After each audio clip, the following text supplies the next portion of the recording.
Well, joining us this morning is Mr. Joe Tech. Hi, Joe. How's it going this morning? Great. How you doing? Good. It's new and exciting in your world. In my Dun, dun, dun, dun, dun, dun. I'm back on TikTok. Oh, okay. Yeah. It was locked out because of the lockdown, but they came back. Did they say, boy, you know what, that Joe Tech, we need to have him back? No. Let's get this thing figured out and get it up and running. No, not at all. I just look at a few things. I really am not a big fan of TikTok.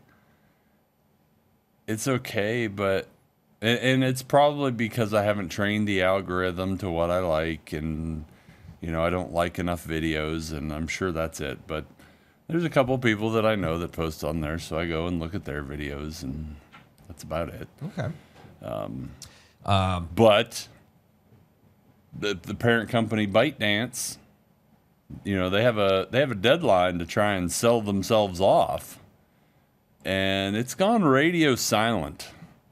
For a while there, we were talking about, this person threw their hat in the ring, and this person, and I think Mr. Beast, the YouTuber, wanted a piece of it. But it's been a lot of silence, and I know that Trump and his new administration are taking up a lot of the headlines, but there has been nothing, and that deadline is coming up quick, and there's some concern that maybe they're not sure who they should be negotiating with in the Trump White House. Well, here's a statement. This was from Sunday, I believe. And as you said, with less than a month until a ban on the popular video sharing platform is set to go into effect, quote, "We're dealing with 4 different groups, and a lot of people want it, and it's up to me," Trump told reporters aboard Air Force One. Now, to your point, who are those people? Yeah. Are there people? Yeah. Does China have to approve this? I would think. I mean, first of all, ByteDance would have to approve who they sell themselves to. The price would have to be right. And second of all, you make a great point that the Chinese Communist Party is intertwined with all the businesses in China because they are communists. So I would think that they would want to have some say in what happens there. Oh, listen to this part of the quote. "China is going to play a role, so hopefully China will approve the deal." Was that a quote from Trump? While speaking to the media in the Oval Office. Huh. But they're going to play... Wait. China is going to play a role, so hopefully China will approve of the deal, he said while speaking to the media in the Oval Office. But they're going to play a role. Yeah. So, I don't know. Yeah. Okay. Maybe that's part of his grand scheme of, with the tariffs and everything. I don't know. So, here, those who express interest, former Los Angeles Dodgers owner Frank McCourt. Yep. Shark Tank star and investor Kevin O'Leary. Yep. They've made formal offers for the app. Oh, okay. I hadn't heard that part. Reddit co-founder announced last week he was joining the bid as well. Yep. A group of investors led by Jesse Tinsley, founder and CEO of Employer.com, also launched a bid in January. Trump previously floated Oracle founder Larry Ellison as a potential buyer, but said he would not be opposed to close ally Elon Musk and purchasing the app as well. So, I think we are finally seeing the limits of Elon Musk. There was a lot of talk about how can he run SpaceX and Tesla and Starlink, and now he's doing Doge, and I think we're kind of seeing the limits of where he is comfortable going. So I don't know, unless he gives up something, I don't know that he's really going to want TikTok, but stranger things have happened. Again, he might just put it on autopilot. Yeah. Because again, I don't think there's a whole lot that would go into running it and maintaining it.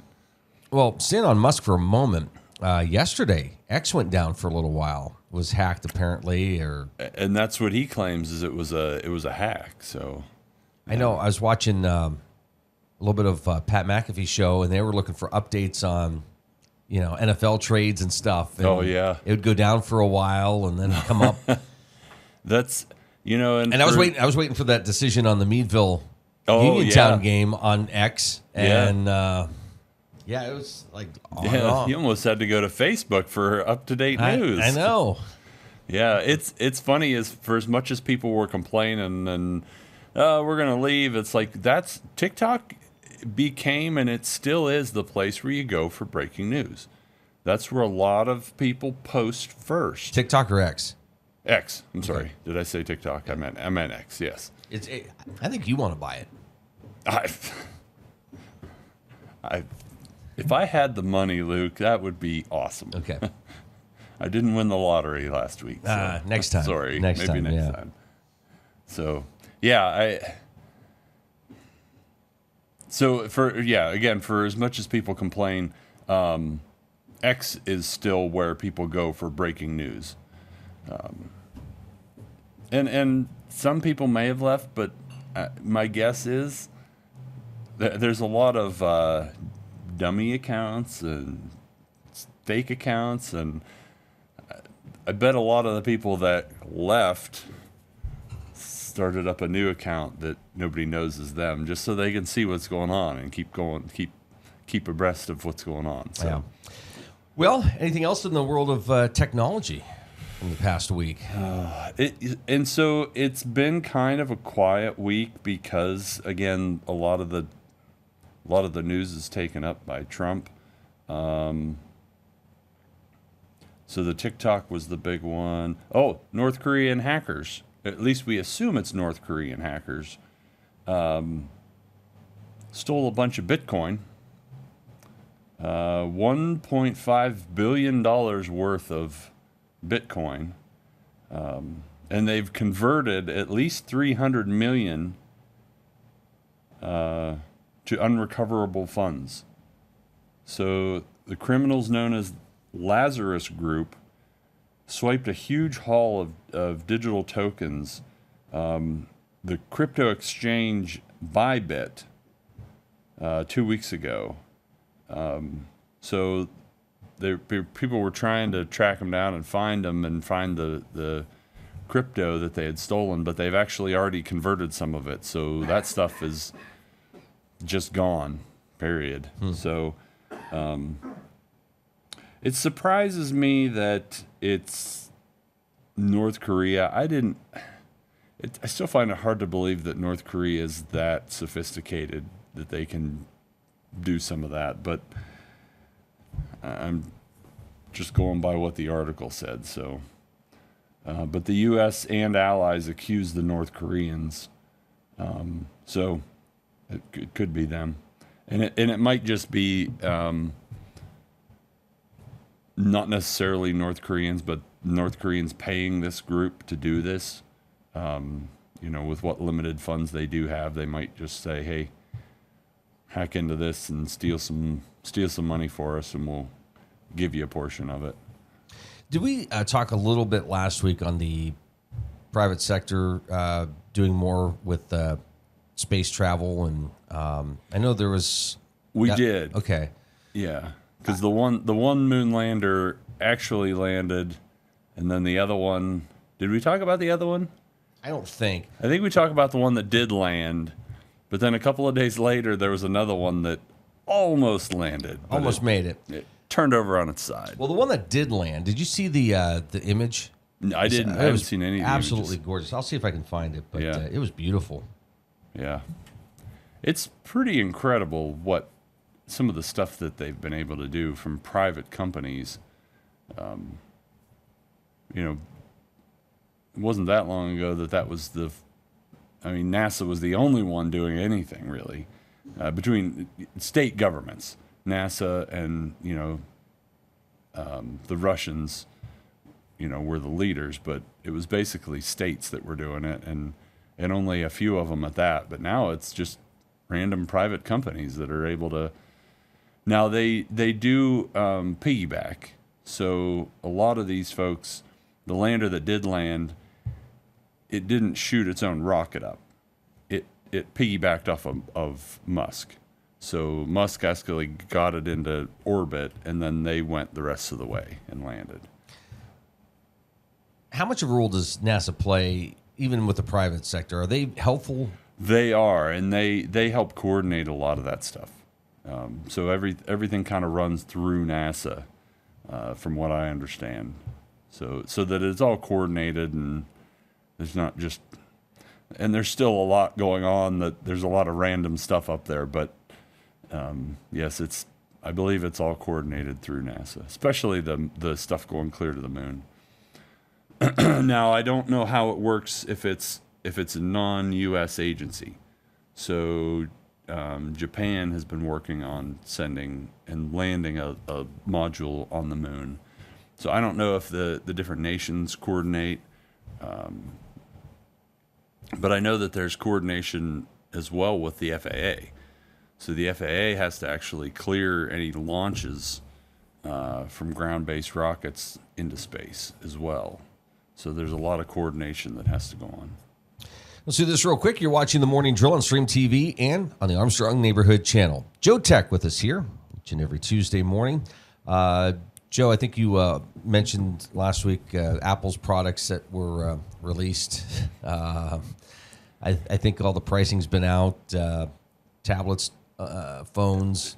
Yeah, we specifically talked about the phones. I don't know that the tablets had come out, but again, that was something an update that didn't deserve its own event. It was basically, to me, it was a press release. Yes, we have new iPads out, because it was really, and I mentioned it before,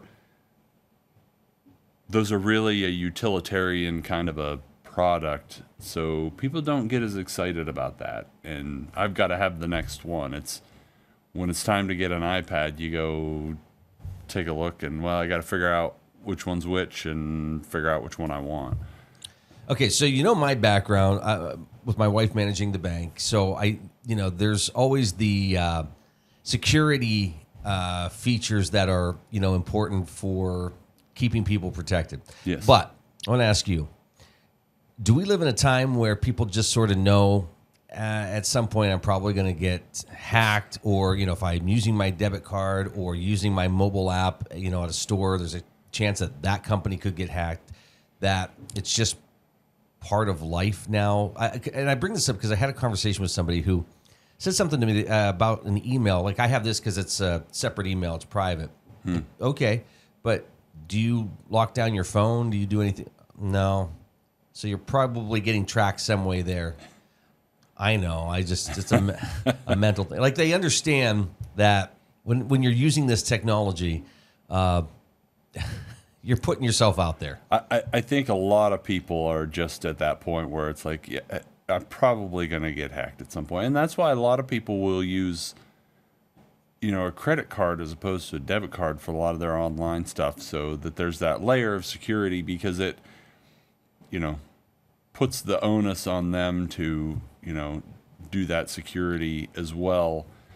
I think there was also a time when it was easy to say, you should know better than to fall for this. Yes. However, those people that used to say that, and even myself, will come across something where I start to go, okay, I think this is okay. No, maybe it's not okay.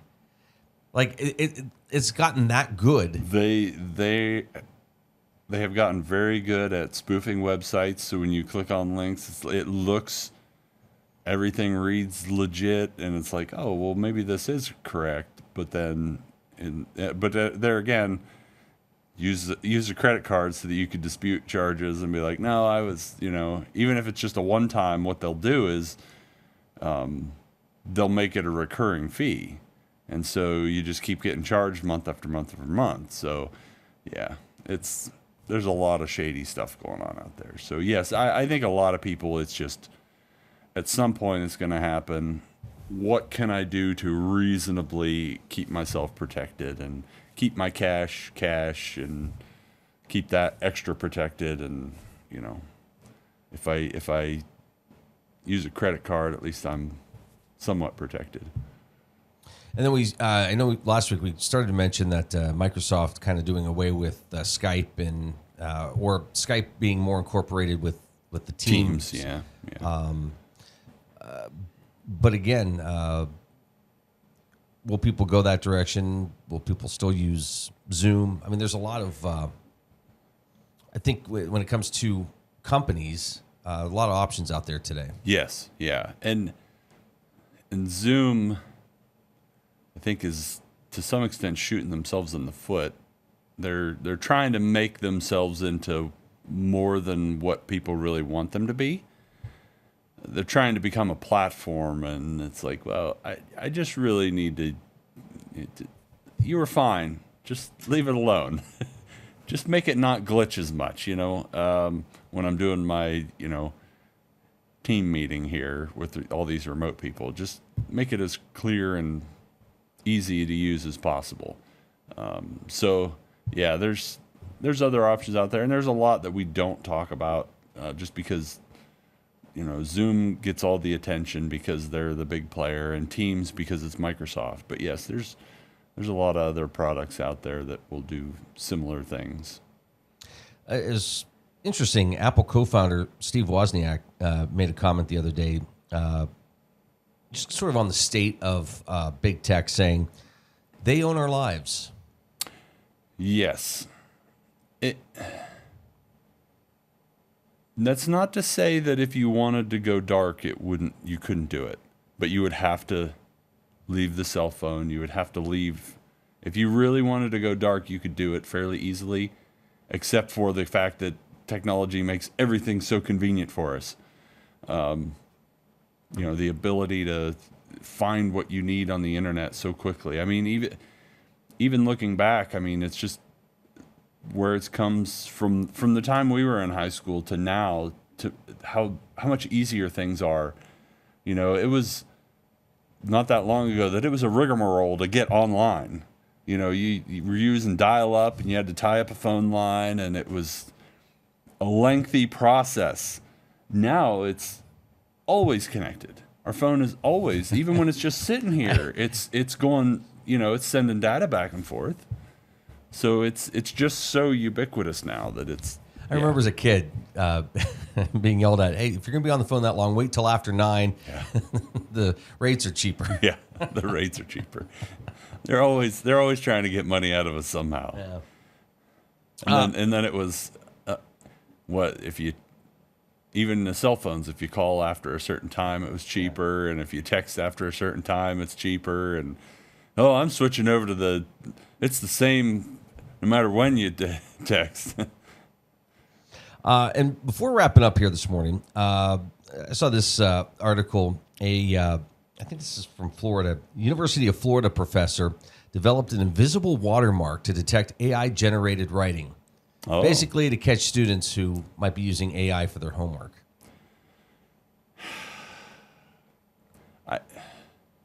I'm still a little torn on that. Like, as a professor, okay, so that it is AI, but how much of it is AI? Did they start with AI to help them with a premise, and then they modified it? To what degree are we okay with AI? And if you go back and fact check it and make sure that there's no inaccuracies, and because people in the working world, it's the whole argument that you're not going to have a calculator in your pocket. Yeah, we do. So again, it's the same thing. You're going to have AI at work. People are going to use AI in the commercial world. So are you punishing them for something that they're going to be praised for later? So I think there's still a balance that, humans have to be involved in the process, and just so long as they're not failing somebody just because there's a snippet or a half a paragraph that's AI in a 10-page, essay, let's use some common sense here. So, And by the way, we should say, for legal reasons, your segment today was written by AI. So it's completely following the obvious script. that AI did not write this. We are completely off the cuff, and Yeah. everybody knows it. But you're absolutely right. More than just what's going on in the classrooms, though, this also applies to the workforce and our bosses. Looking at this, going, did you really write this, Joe? Or Well, and again, is middle management saying, I don't want you to be reliant on AI, but the CEOs are saying to Wall Street, hey, we're using artificial intelligence to make us more efficient so that you can get more return on investment. I mean, we're kind of talking out both sides of our mouth here. yeah. So, Or I need this by noon today. You better get it done. yeah. Okay. Yeah, we've got deadlines to hit here. I don't care how you get it done. Yeah. Yeah. So I just, it's going to be used. We just need to use it intelligently and make sure that the facts, if it's putting out facts, we need to verify and double check them. And, Is there AI to double check AI? oh, I'm sure there is. Okay. Yeah. Again, we just skim the surface when we talk about like OpenAI. There's so many different agents out there, and there was a headline that another Chinese AI assistant out there that's similar to DeepSeek, and it's like, well, I don't have time to delve into all these. There's a new one cropping up all the time. Yeah. Joe, good to see you this morning. Thanks Good for your to see you. time. Yeah, no problem. All right, we'll see you next week. All right.